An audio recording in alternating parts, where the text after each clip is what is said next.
Rana,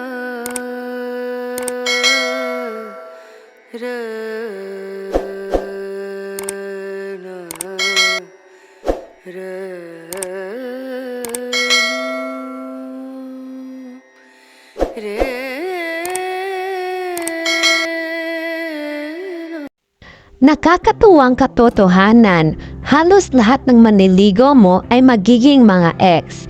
At walang sino man ang pinakamagaling bilang isang ex. Seriously, walang tao kahit hindi ikaw. Pag-isipan mo yan kapag nagpapasya ka kung mag-swipe ka palikaliwa o pakanan. Gayon pa man, ang astrolohiya ay makakatulong sa iyo na maganda para sa pinakamasama. Suriin ang karatula ng unang petsa sa ibaba at magpasya ngayon kung ano ang mga maaari mo at hindi mabuhay kasama kung kapag naging ex sila. Baka ikaw mismo ang magliligtas ng sakit sa puso. Love out loud o paghihiganti sa linya. Aries. Ang pagiging itinapon ng isang Aries ay nanggaling sa wala. Sasaktan nila ang iyong puso sa mga brutal na katotohanan tungkol sa kung bakit hindi ito gumagana para sa kanila. Tapos habang nakahiga ka pa rin sa sahig, sinusubukang huminga. Bumalik sila para makipagkape at mag-chat na parang walang nangyari. Walang mapagmahal, banayad na mga pagpapabaya dito, ngunit dapat kang maging bukas sa isang cookie bago sila lumabas ng pinto bilang cool. Ang pakikipagtalik sa isang dating ay teritoryo ng Aries sa buong araw. Taurus. Ang mga Taurian ay likas na nagmamay-ari, ngunit sa napakababang paraan.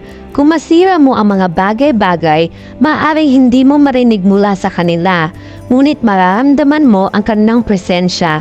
Ito ay dahil babantayan kanila. Sila ay mga ahente ng FBI ng social media at mga palihim na espiya. Mga Taurian, ayaw mong bumitaw, kaya maaaring kailanganin mong kawalan ang iyong sarili. Gemini. Maaaring hindi mo mapansin ang malaking pagkakaiba sa pagitan ng pakikipag-date sa isang Gemini at ng pagtatapon ng isa dahil sa kanilang kagustuhan para sa distansya at espasyo, not to mention their habit of going from hot to cold twice a day man lang.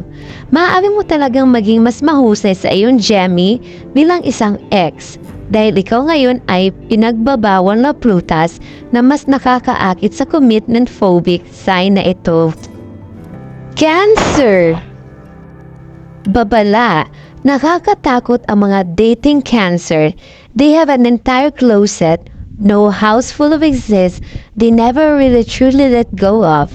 Gusto nilang magpanatili ng isang kompleto at na-access na imbakan ng mga ex kung saan maaari silang kumain tulad ng isang little crab. Matakot, hindi na magiging ligtas na bumalik sa tubig kapag ang iyong dating Cancer ay lumalangoy sa malapit. Leo. Mahilig si Leo sa drama. Asahan ang isang antas ng dagdag na maaaring makakuha sa kanila ng kanilang sariling reality show. Kung naiinis sila sa iyo, mangungulit sila at mangungulit at gagawa ng eksena sa kanilang nakakaiyak na nilalaman.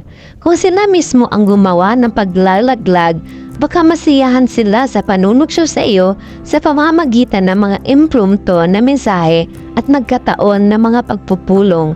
Huwag mahulog para dito. Huwag pansinin ang mga ito. Ito ay isang palabas lamang.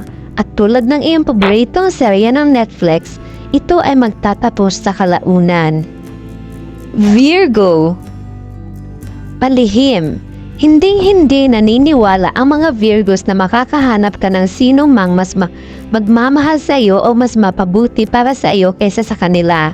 Ngunit parehong oras, hindi sila naniniwala na sila ay sapat na mabuti para sa iyo. Ito ay medyo isang mind fact na malamang na hindi mo inaasahan dahil sila ay napaka-poised at naka-buttoned up. Maniwala ka, ang iyong Virgo ex ay nahuhumaling at hindi sila makapaghintay na matuwa kapag ang iyong susunod na relasyon ay magulo. Dapat gumawa si Hallmark ng mga card na, sabi ko na nga ba para lang sa kanila. Libra. Walang oras para mag-pine dito. Pagkatapos ng isang breakup, Libra ay pupunta sa susunod kaagad. Ang pagiging pinamunuan ni Venus ay mahirap na trabaho. Kailangan mo makipagsabayan sa iyong fan club. At sineseryoso ng Libra ang tungkuling ito.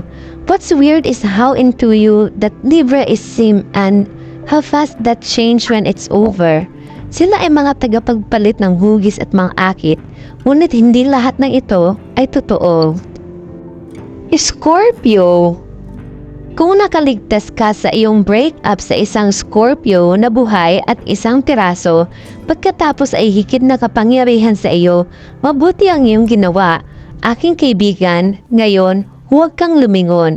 Baguhin ang iyong numero at maaari ang iyong pangalan at tirahan din. Sagittarius.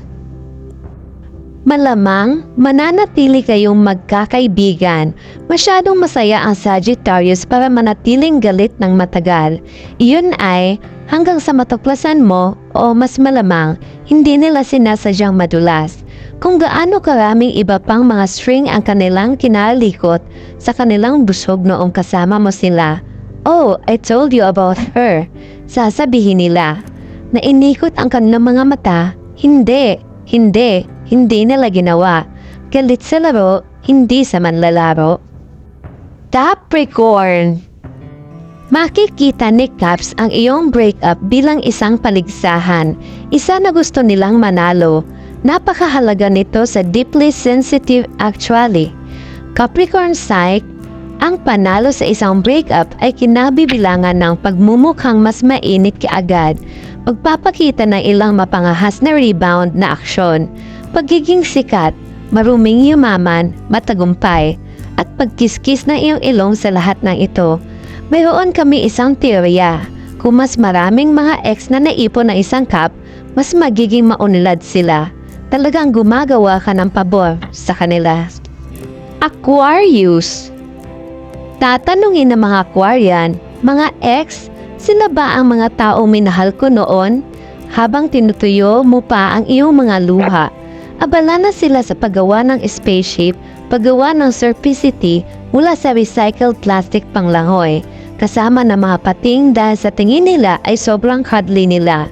Ang mga Aquarian ay may mga puso, ngunit hindi sila gumagana katulad ng sa iba. Huwag asahan na makakarinig muli mula sa kanila. Pisces. Pangit iyak. Ang makukuha mo ay oo, may mga luha at higit pa. Sila ay nagmamakaawa at magsusumamo na magkita at mag-usap lang tungkol sa mga bagay-bagay. Huwag mahulog para dito. Kailangan mong maging malupit upang maging mabait. At nangungahulugan, iyon ay matatag na pag-alis sa iyong sarili.